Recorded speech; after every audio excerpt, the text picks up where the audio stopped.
Happy Hello World. This is Attorney Angel and I'm your legal angel. Hi my fellow angels. Hello from Geneva. And of course, I hope that you're all staying healthy, safe, and well, and that you're not forgetting to pray. And thank you very much for your support. Let's keep watching and viewing my vlogs so that we can reach 4,000 hours. You helped me reach 1,000 subscribers now. Please help me reach the required watch hours so we can get monetized, and in that way we can help more students, more aspiring lawyers, and who knows, even our kababayans in other parts of the world. And of course, thank you for your support. And I hope that you've been enjoying my Geneva Chronicles so far. And there are more to come. Anyway, parang masyado maputi yata yung mukha ko. Pero ang dry niya. Ang dry ng hangin dito. Weird ng weather. Mainit ang tirik ng araw pero windy. Similar to what we experienced in Portugal. Maaraw pero windy. And then yung wind, cold breeze. Ayan. As you can see, ang dami kong kalat.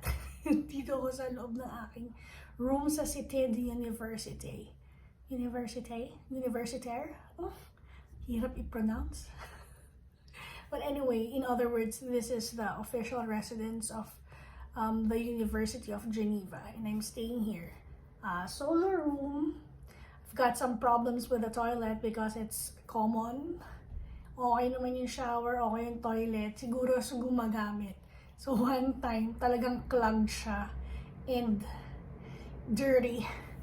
So, pinicturan ko, and also, nagpunta ako dun sa reception, sinabi ko, it's clogged and dirty, please do something about it. Tapos, habang hindi pa nilinis, hindi pa na-unclog, sabi ko, where can I use it? Sabi niya, pwede dun sa other floors. Eh, syempre, niya naman ako gumamit sa ibang floors. Pero gumamit ako sa ibang floor. Sa third floor, isang akyat lang. Kasi I stay at the second floor. Eh, kasi naman, pag toilet, syempre, Mother Nature calls, diba? Tapos biglang, anyway, let's not talk about the toilet. Ang dami kong firsts dito. First, travel abroad alone. First, study abroad. Study, kahit na short lang. Summer school. First, short course abroad. Kung hindi siya nako-consider na talagang aral, as in aral, hindi katulad ng iba na talagang nagsistay for a year or 2 years. But at least, I got to experience how it is to go schooling abroad, even for a short period of time. Then, first time to talagang travel alone using public transport system. Efficient and connected public transport system. Yes, libre siya. Dahil pag dito ka nagstay, and even in other accommodations, they give you a free pass for the trams, the boats, and the buses. So, super efficient. On the dot, kung anong oras talaga siya darating siya nakalagay kasi dun eh.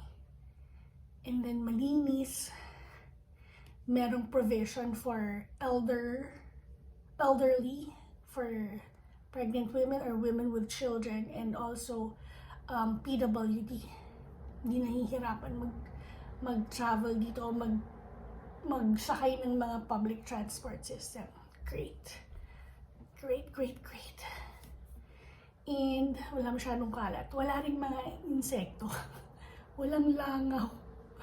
Pero pag may langaw, ang laki ng langaw, as in bangaw. Na-experience ko dun sa kinainan namin na open air, dun sa malapit sa Carnaval or their main train station.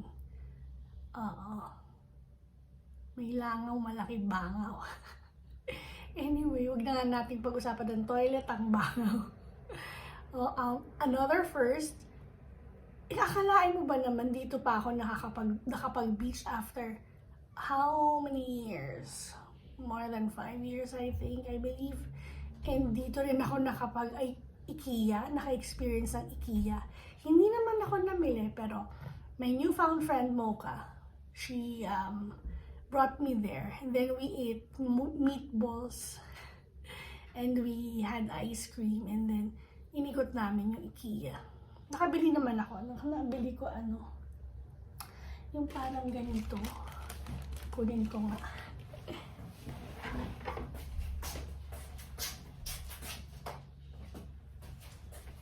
Ayan.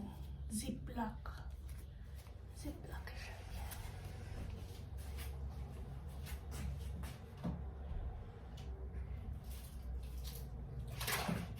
Pakita ko lang sa inyo yung mga pantawid gutom ko. Ayan. Bigay ni Mocha itong Belvita crackers. Ito. Parang queso de bola na maliliit. Baby bell. Oo. Pero hindi siya lasang queso de bola. Mas masarap siya sa queso de bola. And then yung mga ganyan na jams. Pantawid gutom.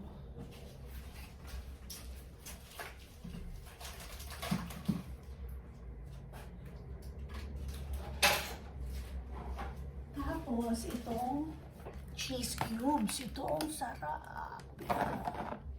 Tatlong flavor siya. Hamon, blue, and tomato. Tomato? Hindi ko alam. O basta tomato, hamon, tsaka blue. Ayan. Sa Pilipinas, ang favorite ko yung Arla. Oo. Yung Arla na triangles. Pero nakalagay siya sa bilog na container. Pero triangle siya sa loob.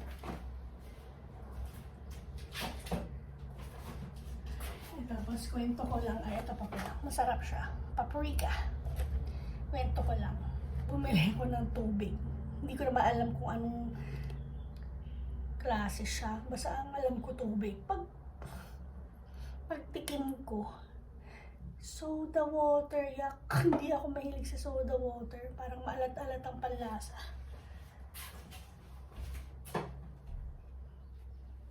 Hindi lang isa nabili ko, dalawa. Tinikman ko ganun din. Ako ngayon hirap na hirap akong umusin din. Sayang, ang mahal ng bilihin dito. Mataas ang cost of living.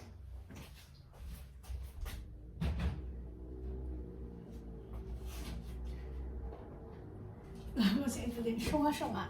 Bumili ako ng 3-in-1, pero wala naman akong timplahan, so hindi ko pa siya nabubuksan hanggang ngayon. Reserve na lang natin, baka mamaya mauwi ko pa sa Pilipinas. And then of course, this one, nilibre ako ni Mocha. Laderac. Artisanal chocolate, Swiss chocolate. Ang sarap niya, oh my God. Yeah, ito yung pa natitikman.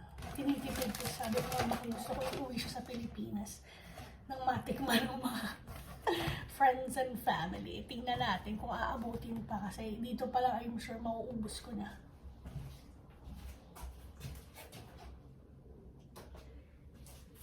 Ayan. Madami pa akong mga abubot dyan sa likod at kalat. Binigyan din ako ni Mocha na L'Occitane. Tama ba? L'Occitane. Whatever. O basta, ito yung alam niyo na yun. And then, ito rin masarap. Ang tawid ko ito binigay niya sa akin. Binabaon ko sa school. Ragusa. Swiss chocolate. And syempre may dala rin ako kay Mocha. Yun din yung ibibigay ko sa classmates ko tsaka sa professors ko. Yung peanut candy, mango rin, at saka dried mango galing sa Pinas. Tapos bumili ako ng mga pouches sa Kultura sa SM. Sana magustuhan nila. Anyway, daldal ko na. I hope you enjoy some of the videos that I took sa IKEA. Tapos sinabihan pa nga ako ng kahera kaya biglang natigil na. No camera. Okay. Oh, here it is. Enjoy.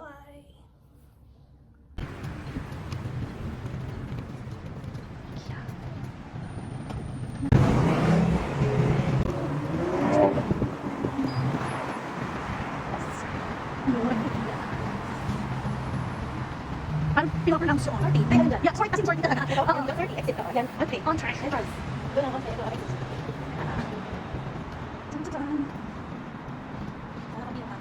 Hindi mo na mag-mask.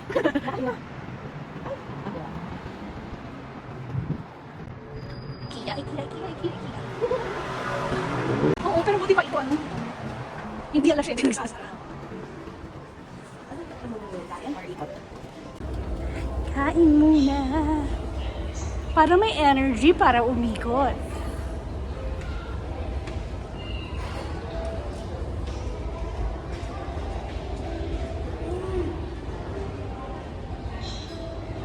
Ang ganda na IKEA dito. Ang aliwalas.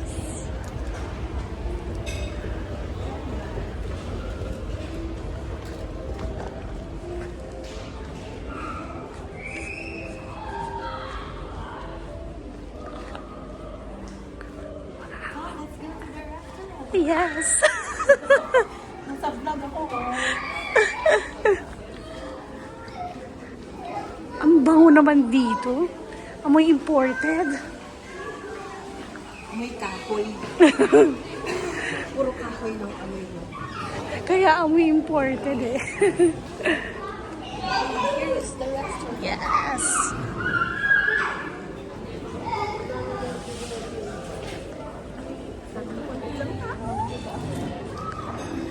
Ang lawak.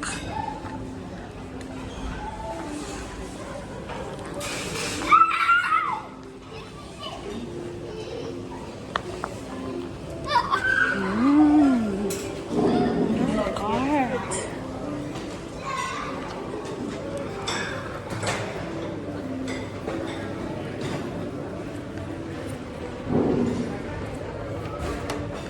Siyempre, follow the leader lang ako. Taga-ano ako.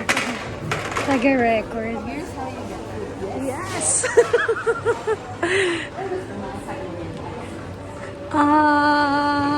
Meron yan, ano to, yung meatballs? Meatballs. With either mashed potato or fries. Teka lang, walang rice. Wala silang rice, sorry. Ay, parang masarap din yun. Or fish and chips or salmon. Fish and chips, sige. Yan. Pero di ba sabi nila, try ang Swedish meatballs? Oh. Sige. Pwede naman kita patikimin kung gusto mo. Sige. Sige, para mag-ikima na. Sige. So, fish and chips ka? Sige. Yes. Ako mag-mix. Habang kinukunan natin.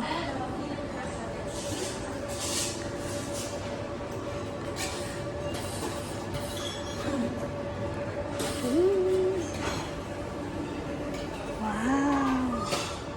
Akala ko giant yung meatballs. Maliit pala yung Maliit lang yung meatballs. Teka ha, bibidyohan ko dito yung mga side dish.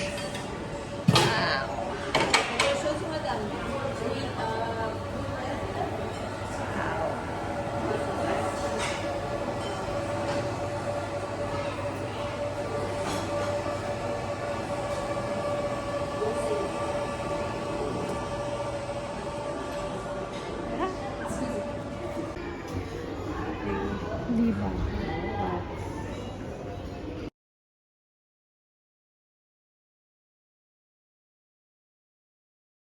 Kailangan bibigyan natin.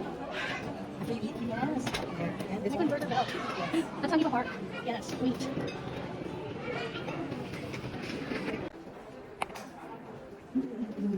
Pag-iisip ko May naman ganyan sa Pilipinas. Yun nga. Diyos ko, ikaw na mga ganyan. So, binitawan ko na lang.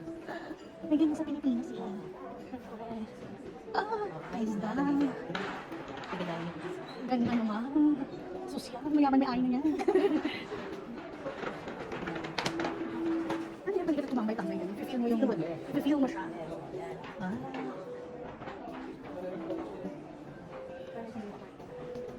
Oo.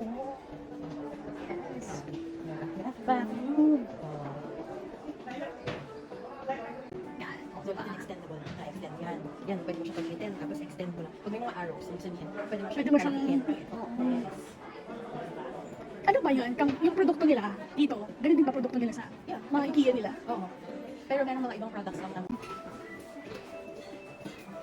ganda ng mga pots. Diba? Stainless. Mahal yan sa Pilipinas.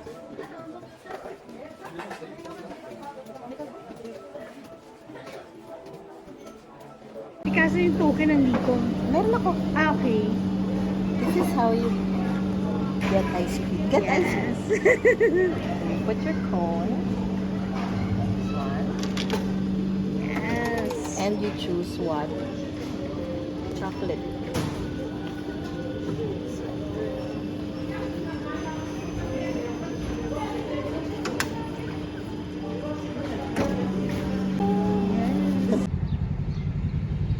Talagang waste segregation. May ganituhan na nga para hindi na.